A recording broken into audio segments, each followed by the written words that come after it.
Thank y'all.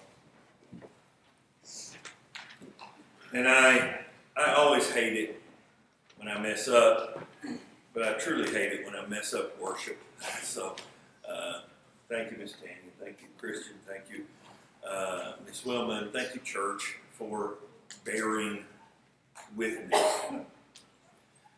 And now I hope to not mess it up more. But I'm going to do something that I very rarely ever do. And I'm not going to expound a passage. I just want to talk to you this morning. It's not so much a sermon as it is what's been going through my heart in the last week that I kept shunting to the side a little bit, and then God kept bringing it back to me. And while we're probably next week, I'm not going to say anything, but probably next week we will go through Psalm 40 and look at all of the wonders in that psalm. This morning I just want to talk to you, pastor to people, right? Fellow children of God who have been redeemed, about the burden of my heart for a while, and then the instruction of God to me in this past week. But before we do, I want to read again that psalm. Because I want you to hear just how awesome just one of 150 psalms are. And if all we had was this one psalm, our God would be worthy of our worship for the rest of our lives. I waited patiently for the Lord, and He inclined His ear to my cry. We do not cry out to the void. We cry out to one who is listening and who will respond. He drew me up out of the pit of despair, out of the miry bog, set my feet on the rock that my steps might be secure. He put a new song in my mouth, a song of praise to God. Many will see and fear and put their trust in the Lord. Blessed is the man who makes the Lord his trust, who does not turn to the proud, to those who've gone astray to a lie. You have multiplied, O Lord my God, your wondrous deeds and your thoughts toward us. None can compare to you. You see how David has gone from the singular now to the plural. His thoughts toward us. None can compare to you. I will proclaim and tell them, yet they are more than can be told. In sacrifice and offering you have not delighted, but you have given me, a Gomer from Inglewood, from Lenore City, you have given me an open ear. Burnt offering and sin offering you have not required. Then I said, behold, I come in the scroll of the book it is written of me. I delight to do your will, O God. Your law is within my heart. I have told the glad news of deliverance in the great congregation. Behold, I have not restrained my lips, as you know, O God. I have not hidden your deliverance within my heart. I have spoken of your faithfulness and your salvation. I have not concealed your steadfast love, your faithfulness from the great congregation. As for you, O Lord, you will not restrain your mercy from me. Your steadfast love and your faithfulness will ever preserve me. For evils have encompassed me beyond number. My iniquities have overtaken me. I cannot see. They are more than the hairs of my head. My heart fails me. Be pleased, O Lord, to deliver me. O Lord, make haste to help me. Let those who put to shame be disappointed altogether, who long to snatch away my life. Let those be turned back and brought to dishonor who delight in my heart hurt. Let those be appalled because of their shame who say to me, aha, aha. But may all who seek you rejoice and be glad in you. Let those who love your salvation say, actually the word is sing. It's to say melodic with melody. Yeah. Yes. Let them sing continually, great is the Lord. As for me, I am poor and I am needy. But the Lord takes thought for me. Now I want you just to think about that for a minute. The God of the universe, the one who called light out of nothing, and there was light. The one who created everything. The one whose majesty cannot be measured, whose love cannot be measured in as far as the east is from the west, the north is from the south. The Lord takes thought for Jeff Mull, a Gomer from Etowah. Not that you're a Gomer, but you know. The Lord takes thought of me. In this world, I'm really a nobody. 150 y'all know me, love me. Maybe another 150, 300 more people would be sad if something happened to me. But the God of the universe, his thoughts are on me. That is amazing. On Christian, a Gomer from Vancouver, Washington. Ankle? Vancouver, Washington. Vancouver, Washington. That's a bigger place than Inglewood. That is amazing. You not only take thought of me, you are my help and my deliverer. Do not delay, O Lord. Save me from myself. That's not part of the psalm. Save me from myself, from my empty worship, from my weak worship, from my not understanding the grandeur of that psalm and all that you have done for me. I gave you on the back of your bulletin 2 definitions of worship. One, a little verbose, and I wanted it to be that way because we're going to go through all of that. Right? We're going to expand our worship vocabulary. But then one of them a whole lot more simple. Worship is an answer to greatness. What we are doing here today is we are responding to the greatness of God. But listen to me and listen close.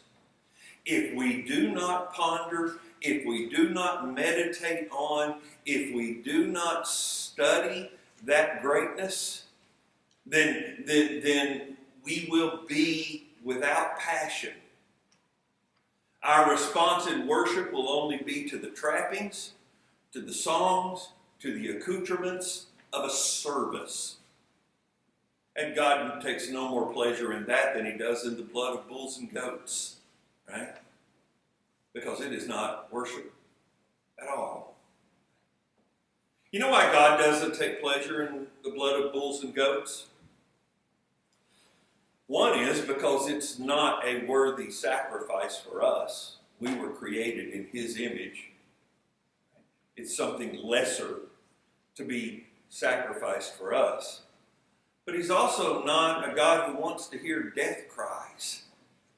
He wants to hear the loud proclamations of worship that God have been delivered. We must ponder, we must study, we must think, we must rejoice in the God of our salvation. And not only the God of our salvation, what He has done for us, but just how great God is. That He is the creator of everything. That He holds everything together. He knows everything. He knows the outcome of everything. He knows what happened yesterday. He knows what is happening today. He knows what will happen tomorrow. He is the true definition of the word awesome. And when we ponder that, and when we worship properly, we will be like David. My troubles surround me. My own iniquities blind me, but great is our God. His thoughts are on me. His deliverance and His help are on the way to me. That is amazing. I want you to look at Jeremiah 32, verse number 7. This is the verse that kept coming back into my mind this week over and over again. The Lord. It is you who made the heavens and the earth by the great power of your outstretched arm. Nothing is too hard for you. We respond to greatness. We do, right? Yesterday, watching the UT game, there were a few times when wide receivers were wide open and the ball was just a little bit too far. And what did we do? Oh! But if they would have landed in the arms of those receivers and touchdown Tennessee, what would we have done? Woo!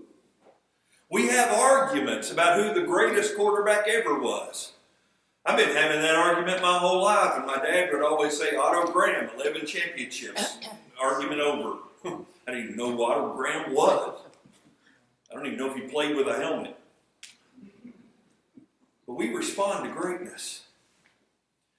But sometimes, because we don't think about the greatness of God, our worship is boring. Our worship is not rejuvenating. It's not reviving. It does not deliver us in the way that we need that deliverance. And I want to say something here today, not as an excuse for myself, but if worship is boring to you, that's on you. Now, sometimes I'm boring. I understand that. And I'm not saying that I'm not.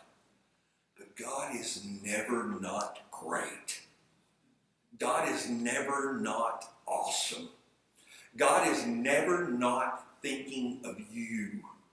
God is not ever not with you. Break apart that sentence, Vicky and David. God is always awesome.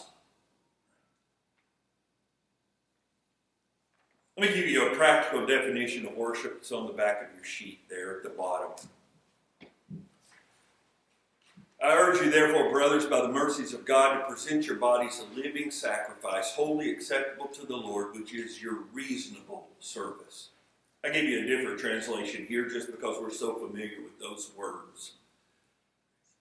But now I want you to look. God is delightfully worthy of our worship. And what I mean by delightfully worthy of our worship is, it shouldn't be a chore to worship Him. It should be the delight, the highlight of our week to gather here. What do we hear mostly from Monday to Saturday? Complaints, bad news, groans, with a little bit of good thrown in. What do we hear on Sunday when we gather here?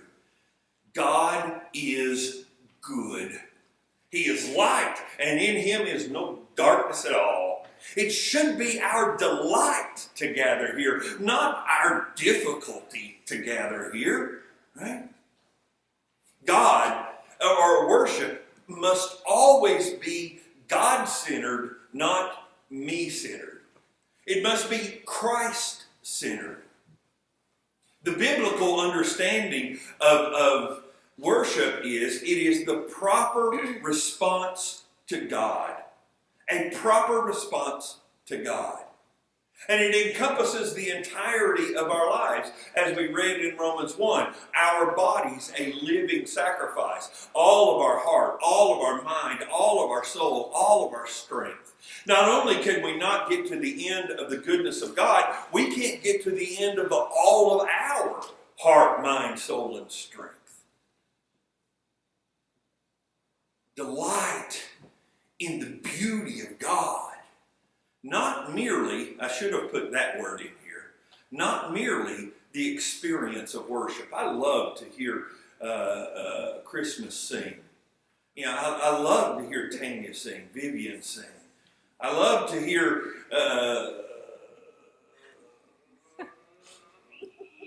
Sandy sing. I love to hear Roy sing. You know what? I even love to hear me sing. And it ain't good. But in those words, I hear God and how good He is to me. Now in Christian and Sandy and Tanya and all you others, I hear talent, right? And that warms me as well. But this is our worship. As Christians, this is going to be our theme for a while now. As Christians, we are burdened with a glorious purpose to know God and to delight in Him. To know God and to delight in Him. We are burdened with a glorious purpose. Jesus said, I'll change yokes with you. I'll take all of your trouble. I'll take all of your difficulty. I'll take what you can't do, and I'll give you a plowed field already. God is great. Just find out how great He is and rejoice in that. Our burden is not burdensome, but we are burdened with a glorious purpose to know God and to worship Him. I thought about that last night. And that's what I mean by I'm not really ready today. But think about how good God is. Think about how good He is.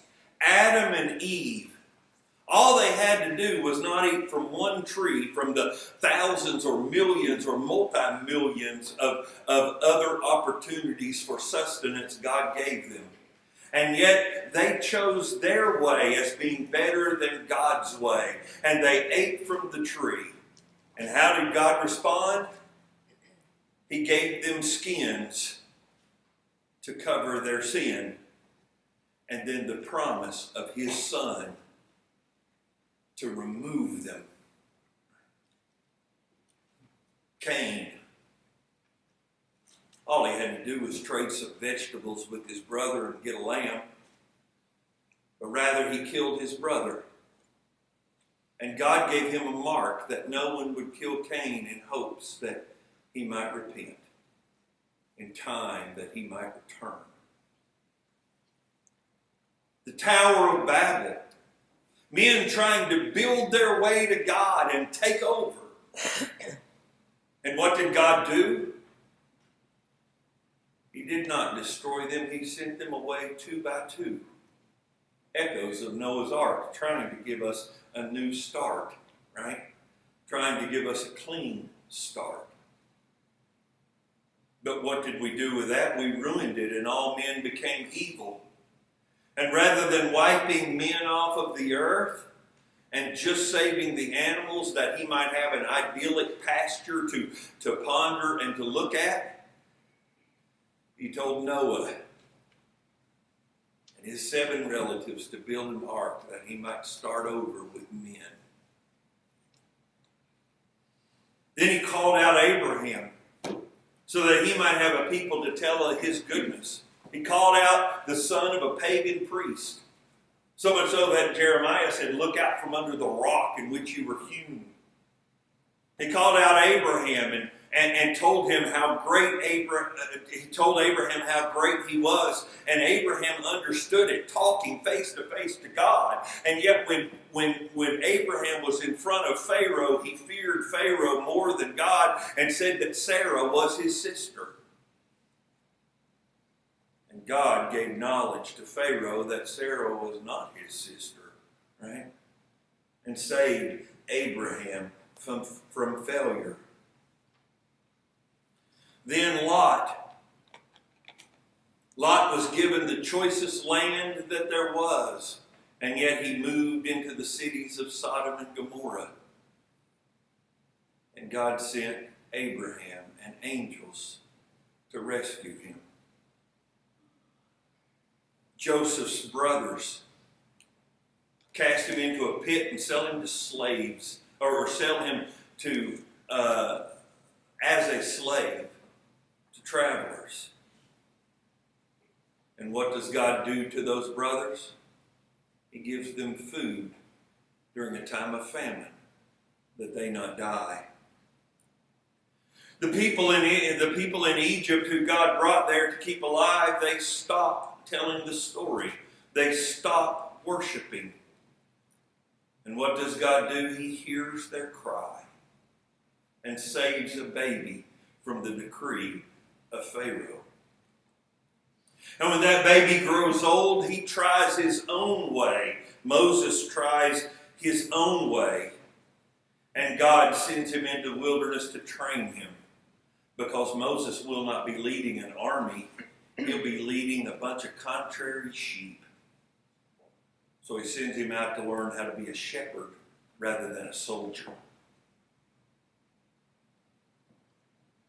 And then when Moses comes back, the people don't worship God. Through all of those plagues, you don't see them worshiping God. They only worship God to save their lives. And what does God do? He passes over them. People have no faith. The people rail against Moses. The people are due death. They rail against God. And what does God do? When the staff of judgment is dropped, he stands on the rock of Horeb so that the judgment might pass through him, and rather than destruction, water would flow from that rock to the people in a dry and weary land. Great is our God. When the people worship finally at Sinai, they worship in their own way rather than the way God would have them. And what does God do? He gives them the tabernacle and manna, that they might be forgiven and filled. And when the people only complain and snakes come out and become the inevitable sentence of death for their continual complaints and their continual derision, what does God do?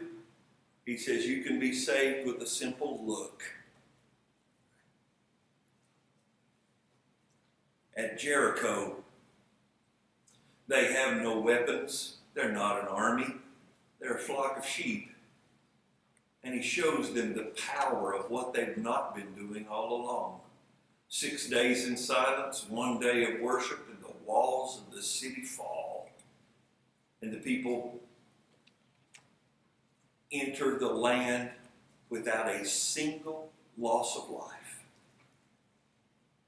Then they go to Ai, and God says, reserve it all for me. And they take it for themselves. And what does God do? He gives them another shot at Ai to learn their lesson. When they accept foreign gods and then that brings foreign invaders with them, God gives them the judges. And when Gideon is untrusting of God, God gives him the victory. When Samson is so full of Samson that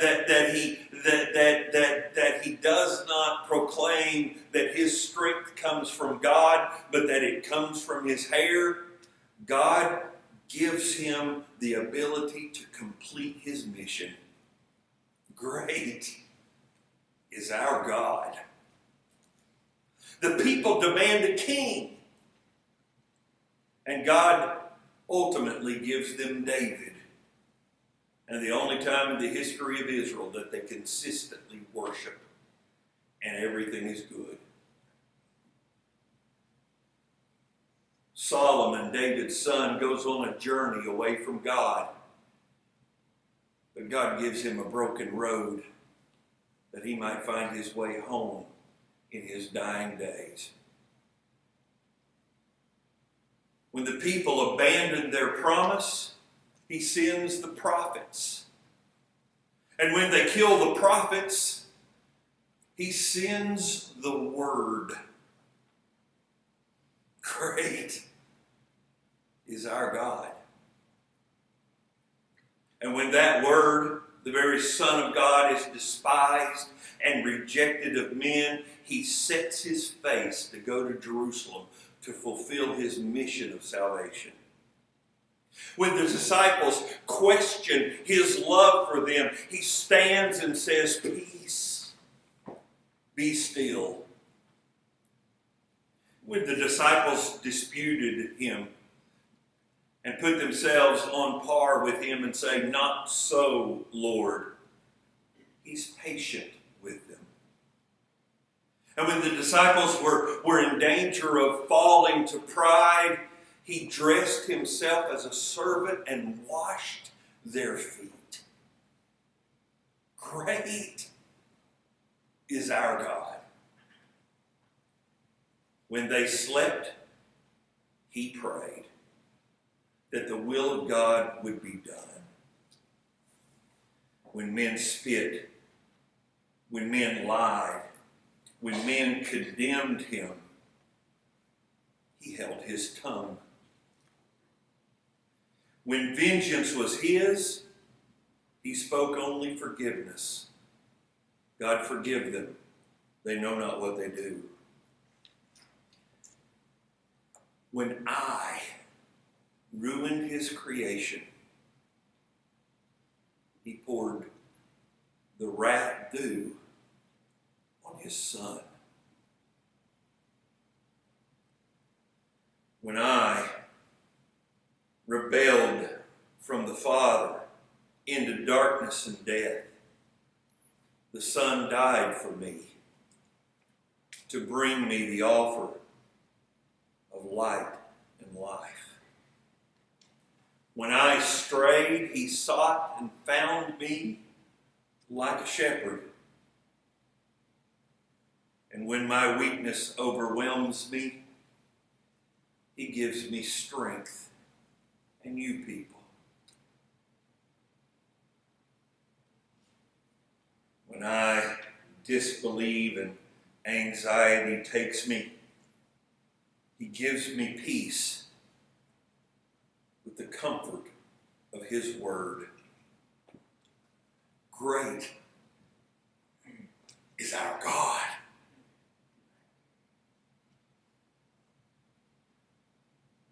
And so, what I wanted to do today is to remind us of that greatness. To remind it in the big corporate sense and then in the personal sense. When I judge, when God explicitly tells me not to, he reminds me of my own failure, that I might not fall to pride. When I am a fool, he never leaves me. In sorrow, he's my comfort. When attacked, he's my refuge. When I can't see beyond the trouble of the day, he is my high tower to give me the proper perspective. And you know what my confession is to you today? I think too little of him. Great is my God, but weak is his Son. So my prayer today is that I might worship worthy. I might have worthy worship of the one who is worthy of worship. My prayer is today that God would change me, that my worship might be worthy of the one who is so worthy of my worship. And then that I might be worthy of his salvation. That my worship might be worthy, and then that I might be worthy of his worship. I think of it, right? I think so little of him, and I wonder sometimes, even though I think great thoughts about him in comparison to who he is and what he has done, it is but a drop of water into the comprehensive ocean of his goodness to me. And I wonder how I think so little of him is because I'm amazed at how little I know of him. Even though I've studied the Word intensely for 30 years. It's because a whole lot of that time I have studied to see what's in it for me. Focusing on me. What he does for me. And while that is good, it's second in priority. I should be focusing on how awesome he is and how he employs then that awesomeness for me. And when I do ponder that awesomeness, it's amazing that anxiety and worship are washed away by his presence and the truth that invades my mind. Look at Paul as we end our service today. The verses we ended with last week. 2 Corinthians chapter 12, verse number 3. I know a man who was caught up in paradise. Whether in the body or out of the body, I do not know. And of course we know that that man was Paul. Right? Paul could have spoken about heaven the rest of his ministry. He could have made a mint. He could have wrote a book and it would have been the bestseller for years and years and years and years. He could have made people happy, which is a good thing. This is what heaven is like. He could have gathered to himself a great following. But then look at the next verses. God gave me a thorn in the flesh. I talked about it last week, a tent peg. Paul knew what a tent peg was for. He was a tent maker. It was to ground you, right? To keep you stable. And God said to him, my grace is sufficient for you, for my power is made perfect in weakness. Therefore, Paul says, I will boast the more gladly of my weakness, so that the power of Christ may rest upon me. Yeah, I could talk about my trip to heaven. I could make people happy and be the most popular man in the world.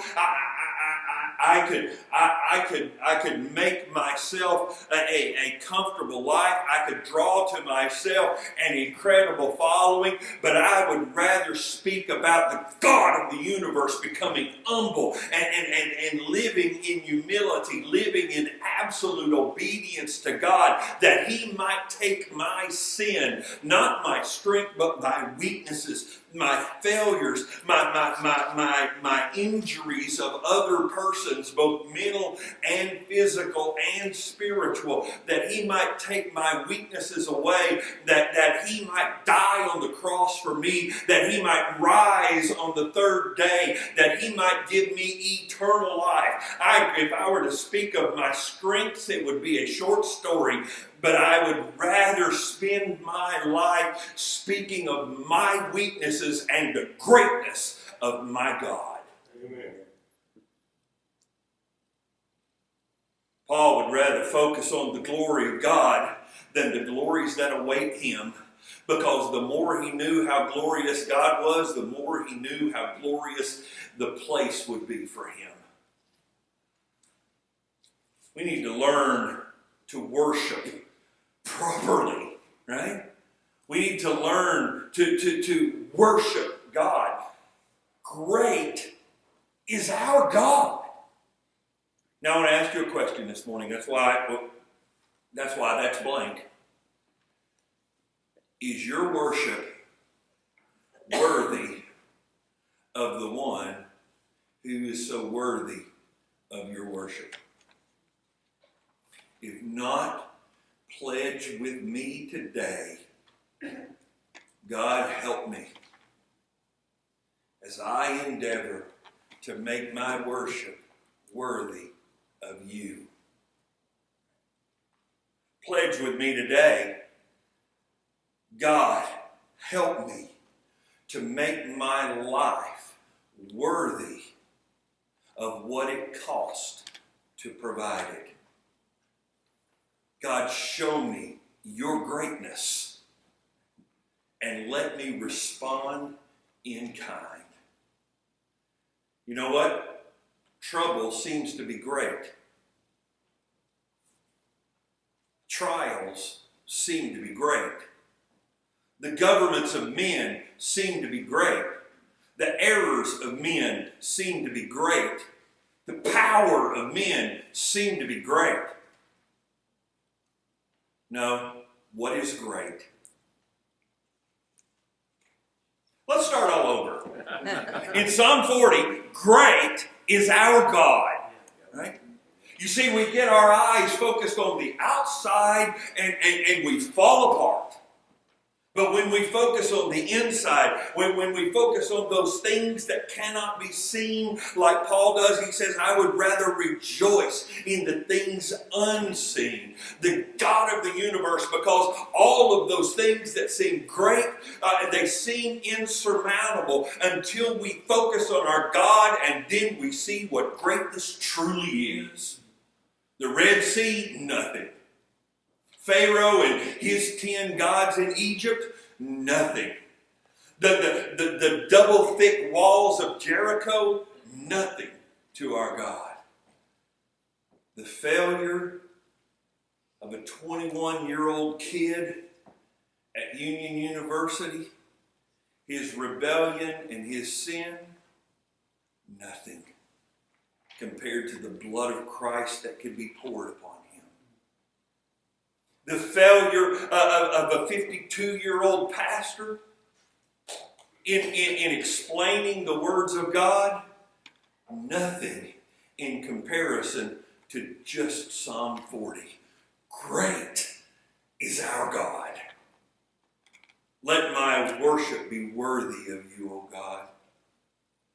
And then make my life worthy of the one I worship, that I might say with David, I never held back my words of deliverance.